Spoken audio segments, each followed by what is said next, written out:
Prefacio por Julio Medina.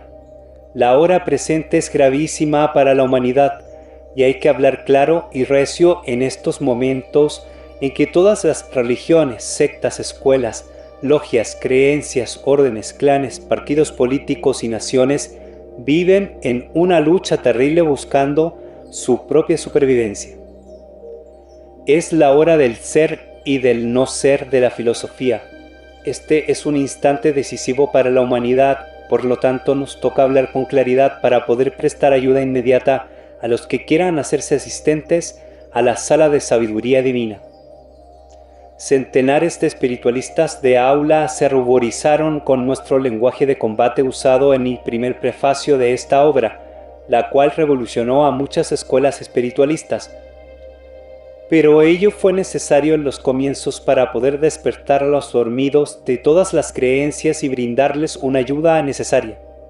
Todos esos contribuyentes vivieron pagando cuotas sin recibir provecho alguno, y mientras haya mercaderes en el templo, habrán reformadores indignados. Antes del gran diluvio universal se le dio a la humanidad un arca de salvación y muy pocos la aprovecharon. Así lo demuestra la enseñanza bíblica. Hoy, como en aquellos tiempos, un nuevo capitán dio la voz de alerta, el venerable maestro Samael Aún Weor, quien ha puesto en nuestras manos una nueva arca de alianza para que nos podamos salvar de la espantosa borrasca que se aproxima. Nosotros ya somos náufragos, se nos ha tendido una tabla de salvación. Esa tabla o arca de salvación es el gran arcano. Aquí tenéis la doctrina del Salvador del mundo. La humanidad ya conoció el Cristo histórico, y ahora debe conocer al Cristo en sustancia, el cual vive y palpita en el fondo mismo de nuestro sistema seminal. En esta obra nos enseña el maestro Samael Aún Weor Kalki, avatara de la nueva era de Acuario, que la redención del hombre está en el sexo. Nos habla con asombrosa claridad de los grandes misterios del sexo. Nos muestra en todos los libros sagrados de las grandes religiones del mundo cómo allí se encuentra en forma muy velada esa gran sabiduría. Nos muestra cómo ese libro sagrado, que es una joya de ciencia oculta, principia en el Génesis hablando del sexo y termina en el Apocalipsis hablando del sexo. Y hoy todos aquellos valerosos que hicimos caso omiso a los metemiedos y que nos pusimos pacientemente a practicar todas las enseñanzas que Él nos está dando, damos fe de la maravillosa transformación que hemos logrado en todos los campos de la actividad humana y de las maravillas que hemos descubierto dentro de nosotros mismos, y deseosos de corresponder al Maestro los beneficios recibidos con su majestuosa sabiduría que de gracia hemos recibido, no podemos menos que ayudarle en la gigantesca obra que hoy pesa sobre sus hombros, como es la de abrir la era de Acuario, que será totalmente espiritual. La mujer es la vestal del templo divino, nuestra esposa sacerdotisa es la vestal de nuestro templo interno, el hombre es un sacerdote que oficia en el templo del amor, la sacerdotisa prende los fuegos sagrados, esos fuegos son enteramente sexuales. Nuestra propia esposa sacerdotisa es el mismo Atanor que tanto buscaron los alquimistas y luego enseñaron con suma cautela, porque la humanidad no estaba madura para recibir esta sabiduría. Con la muerte de Jesús el Cristo se rasgó el velo del templo. Ahora, con la venida del avatara de Acuario, se abrió de par en par ese velo y la presente humanidad podrá conocer los profundos misterios del sexo. Con estas fuerzas se hace un coloso y con ellas podrá despertar las maravillas que tiene dormidas o encadenadas. En la misma forma en que hoy la ciencia materialista ha despertado las terribles fuerzas del átomo y conseguido el progreso material, se necesitó que el hombre presenciara todas estas maravillas y así rompiera todos sus tabús y se hiciera asequible para las nuevas conquistas. El matrimonio fue constituido por nuestro Señor el Cristo. A Él le pertenece la sabiduría del amor, y hasta ahora el hombre no la ha comprendido. Apenas sabe gozar de algunas de sus manifestaciones. La sabiduría del gran arcano permaneció oculta por muchos siglos. No se pudo hablar de ella con tanta claridad. Pero hoy nosotros la vertimos aún con más claridad para que en el lector no exista duda alguna. En el campo físico a las distintas combinaciones de la materia se las llama química. En ocultismo o esoterismo, cuando una materia se transforma en otra, se le llama transmutación, o sea, cambio de forma. Por ejemplo, el cambio que sufre la hierba o pasto cuando pasa por el estómago de la vaca y sale transformada en leche, eso es alquimia. El hombre actual tiene conocimientos exactos del poder germinativo de la semilla o simiente. Públicamente habla de todas las simientes menos de la simiente humana, porque ese es el punto neurálgico del cual no se puede hablar porque libera al hombre de la esclavitud y del esclavo viven todos los amos. Hay dos clases de doctrinas, la doctrina del ojo y la doctrina del corazón. La doctrina del corazón se nutre del amor y nos enseña la sabiduría de la transmutación o castidad científica. Esa sabiduría de la castidad se conoce en el cuerpo de la doctrina católica cristiana con el nombre de no fornicar y constituye el sexto mandamiento de la ley de Dios. La doctrina del ojo se nutre de teorías y enriquece el intelecto. La una nos conduce a la sabiduría humana y la otra a la sabiduría divina. La una nos convierte en buscadores de la sala y la otra en asistentes a la sala de la sabiduría divina. Un cuerpo de doctrina nos animaliza, el otro nos diviniza. Nosotros hablamos de la fuerza sexual porque realmente es una terrible fuerza. La pérdida de esa fuerza en el ser humano trajo como consecuencia la pérdida de la fuerza moral, y cuando hablamos públicamente de ella se nos vienen armas en ristre. Los pontífices de todas las creencias y los dueños de todos los esclavos del mundo. Pero vamos a hablar claro a las gentes sensatas y claro a los moralistas equivocados que tanto se ruborizan cuando hablamos de la majestad del sexo. Ellos ya no pueden tapar el cielo con las manos porque cuando una ley cósmica entra en acción, hay de los oponentes, porque serán arrasados. La humanidad del futuro deberá conocer la divinidad del sexo. Eso ya nadie podrá evitarlo. Te mostraremos, caro lector, físicamente lo que es esa fuerza sexual para darte aliento en tus propósitos de enmienda. Entre las aves de corral, todos conocemos al gallo y la gallina. También conocemos los gallos de pelea. Son de poco peso y de poco tamaño. El gallo de pelea requiere un adiestramiento especial. Los galleros desde pequeño le ponen una cuerda y lo atan a una estaca o palo. El objeto de la amarrada es evitar que el gallo de pelea se una con hembras de su especie. Así crece el pequeño pollo hasta convertirse en gallo. Este pequeño animal no conoce la transmutación, pero en cambio se opera en él la absorción de su propia simiente, y con esa terrible fuerza se hace un coloso lleno de energía y valiente. Cuando por cualquier motivo ese gallo de pelea que a la fuerza lo han hecho casto, se mete en el gallinero donde hay un gallo fornicario, en minutos le da muerte, aun cuando pese 5 veces más que él. Es que el fornicario siempre será sucio, pestilente y cobarde. Todo animal fornicario es hediondo. Aún las aves cuando son fornicarias, como en el caso del gallo. Para ese coloso los hombres le hacen las galleras o lugares de luchas. Así pagan bien caro los que miran la pelea de esos guerreros hasta la muerte. Los toros de Lidia desde poca edad son separados de las hembras. Ellos se hacen adultos sin tocar hembra.